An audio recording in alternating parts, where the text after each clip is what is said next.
Welcome to another exclusive episode of What Is Your Story? My name is Kabelo Segef Kang, and this is a show where we bring in artists that we love, that we respect, and most importantly, artists that we believe that we can learn a lot from. My guest today is a man whom I believe the word versatile would do no justice in describing him.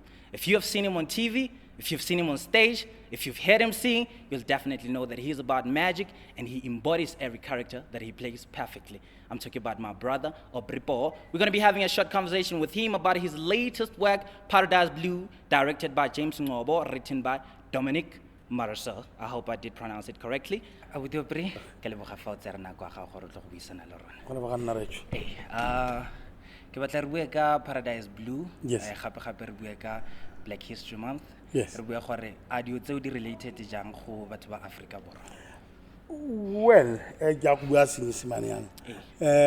I've always believed that there's a parallel narrative to the lived experience of black people in the diaspora and here in South Africa. I think disenfranchised people anywhere, whether you're in Jakarta or whether you're in Harlem, is what it is. What the Market Theatre has done beautifully is partnered with the American Embassy to celebrate Black History Month. You know, you could celebrate any other month, but I think when it comes to the lived experience of Babantu in America, and here there's a parallel narrative. There's so many similarities. When we talk apartheid, they talk Jim Crow. When we talk a whole lot of laws, oppressive laws, they've got a law to counter. So that's the relevance of it. The message that comes from the play is it's about a troubled man and you know, under pressure.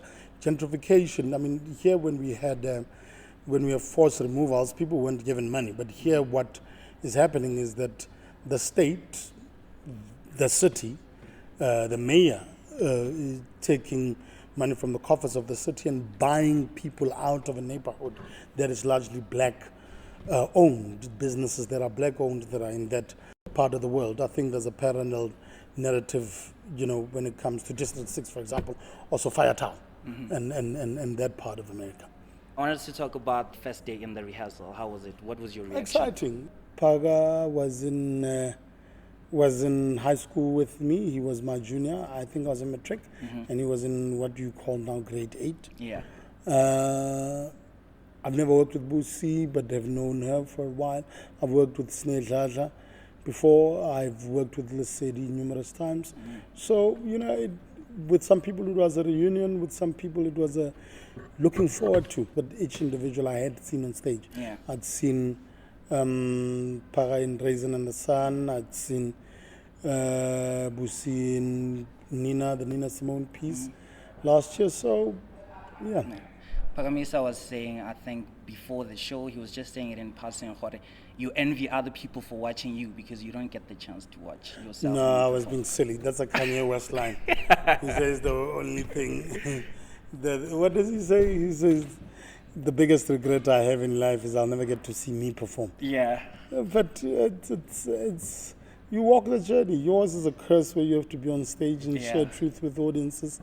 And that's the curse you're gifted with. So the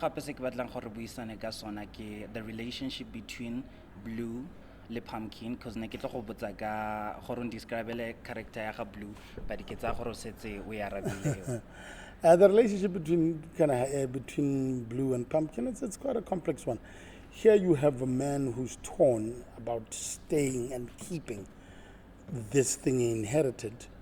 And selling it so that he can run away from his demons, what haunts him most basically. And what you have is that you have a woman that truly understands him, that truly cares for him, who along the journey of our narrative decides, no, actually I don't want to go. I don't want to go anywhere. So it's the relationship between Blue and others. Somebody once said, this show, almost every character is represented by the instrument they play. For example, Blue plays a trumpet. Trumpet is loud, he's outspoken, he's bold. You take Con for an example, he's smooth like a piano and all of that. So I just want you to tell me about the relationship between Blue and others. The characters in this piece are well-rounded. You know, they're well-rounded, there's enough conflict, there's enough history with each. I think a troubled man who runs a sport obviously feels challenged when a woman like Silver comes into the place.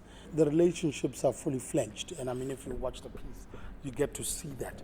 You get to see Blue fully in relationship and the colors of each relationship. You get to experience that fully. Each and every time when people leave the show, they're asking which song was it, and the only song that I could recognize was the song by, I think it's Natalie Cole. I forget the name of the song. Who sings it? Silver. Yes, Yeah, in the bedroom. Silver, yeah. Yeah, look, it's the songs are an embodiment of a moment.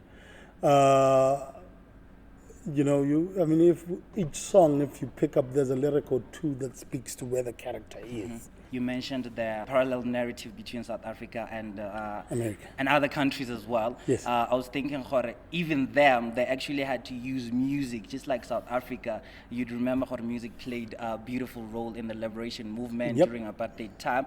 But anyway, I want you to tell me about the relationship you have with James Ngcobo, and how was it working with him in this production? Because I know that you've done a whole lot of works before. It's always madness working with James. Yeah. But it's beautiful madness. I mean that, he has a process and you never know what's going to unfold, and we find the piece together. I think it's the collaborative nature of what we do and one of trust. To give me the responsibility to play the lead character in this thing, it's quite a feat. So the relationship is quite solid. But as it would be with any director, you walk the journey with them. You walk the journey and you try and embody what they leave you with. And when you take the play from them and you own it so that it's between you and the audience. Yeah. Because the director walks away from peace. You want to have savored all you can from the director. So we've probed and asked questions. I think yesterday I was talking to him about certain moments telephonically. Yeah. So we've got a beautiful actor-director relationship. I once had one of your interviews, you were saying how you don't like to be over-directed. Well, look, for me it's a trust issue. Tell me what to think and tell me what to feel. I think direct me, there's no over-directing. But by over-directing, what I mean is it's when there's no trust and you're being given a line read and they say this is what it should be. And you're like, but it doesn't ring true to me. Explain the truth of what you're saying to me, therefore I own it and I can grow that truth which you gave me. So yeah, I'll take direction. Yeah. I want us to talk about the future of theatre in passing. What do you see theatre? Is it evolving, or I heard some people saying how the theatre it's no longer the same.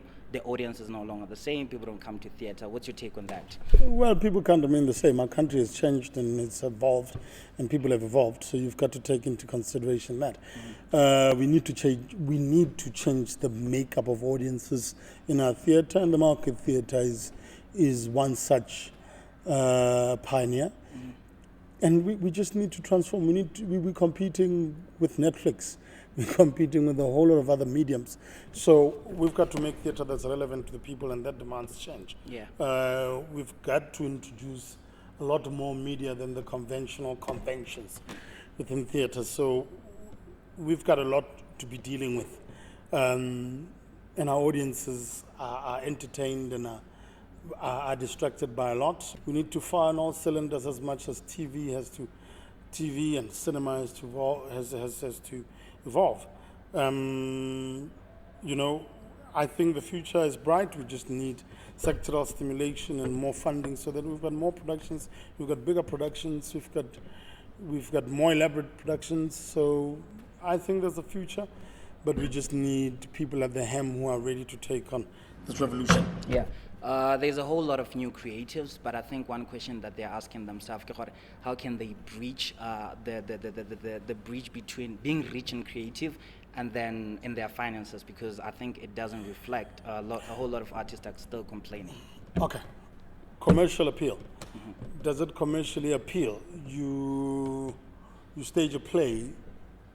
For it to be a commercial success, what are your commercially appealing elements within it?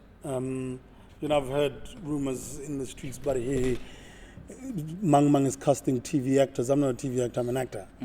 But I've got a presence on TV, Yeah. which then translates into certain bums on seats who come to see an actor they know off the screen doing something else at the market theatre. So how do you bridge the gap? Whether you're a creator or you are an actor, you need to find an innovative way to make sure that there's a commercial appeal. How you can make theatre for other actors. They've seen it once, what happens then? They've come to your open night. But what keeps bums in seats and what keeps people coming is, does it appeal? Does it entertain? We are but entertainers. We're nothing else. You can't put people here to put them through a thesis. You've got to entertain audiences. Aubrey, ke kopa fela gore before o tsamaya o tlogalle batho ba borre ba tlhokometsa batho ba bomme setse e le normo jaanong ke batla gore o ba tlogelle molaetsanyana mo khutshwane fela ke itse gore o jelwe ke nako.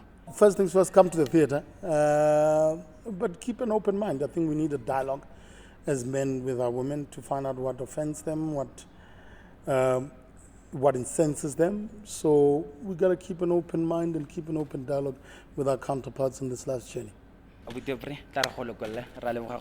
you, sir. Sharp just. So enele Aubrey Poo e tla fela jalo o tlo lebella thulaganyo. This is his line. Take that potential and turn it into power. My name is Gift, and catch us on the next episode of What Is Your Story? I'm signing out.